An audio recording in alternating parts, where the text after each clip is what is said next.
दक्कन में भक्ति आंदोलन।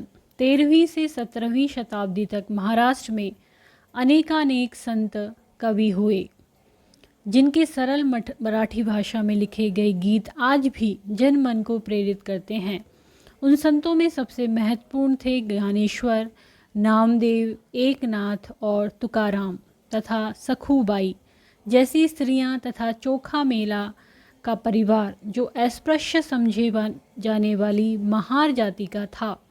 भक्ति की यह क्षेत्रीय परंपरा पंढरपुर में विट्ठल विष्णु का एक रूप पर और जनमन के हृदय में विराजमान व्यक्तिगत देव ईश्वर संबंधी विचारों पर केंद्रित थी।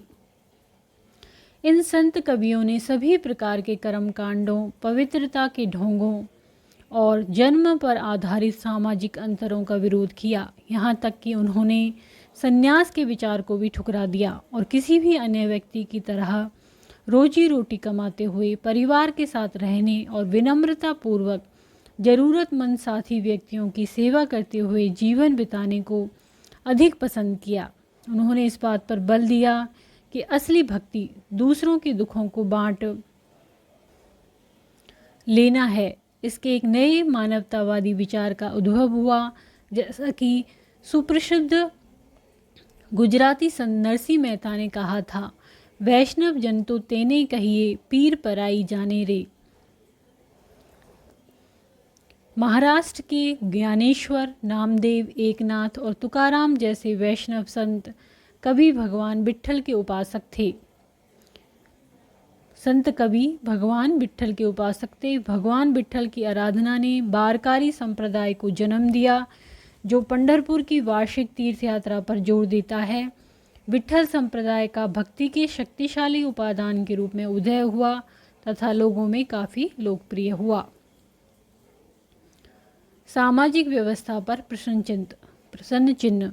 यह संत तुकाराम का एक अभंग मराठी भक्ति गीत है, जो दीन दुखियों पीड़ितों को अपना समझता है वही संत है, क्योंकि ईश्वर उसके साथ है। वह हर एक परित्यक्त व्यक्ति को अपने दिल से लगाए रखता है। वह एक दास के साथ भी अपने पुत्र जैसा व्यवहार करता है। तुकाराम का कहना है, मैं यह कहते कहते कभी नहीं थकूंगा, ऐसा व्यक्ति स्वयं ईश्वर है। यहाँ चोखा मेला के पुत्र द्वारा रचित एक अभंग दिया जा रहा है। तुमने हमें नीची जाति का बनाया, मेरे महाप्रभु, तुम स्वयं यह स्थिति स्वीकार करके तो देखो। हमें जीवन भर झूठन खानी पड़ती है, इसके लिए मेरे प्रभु तुम्हें शर्म आनी चाहिए। तुम तो हमारे घर में खा चुके हो, तुम इससे कैसे इनकार कर सकते हो। चोखा का बेटा कर्मा मेला पूछता है, तुमने मुझे जिंदगी क्यों दी।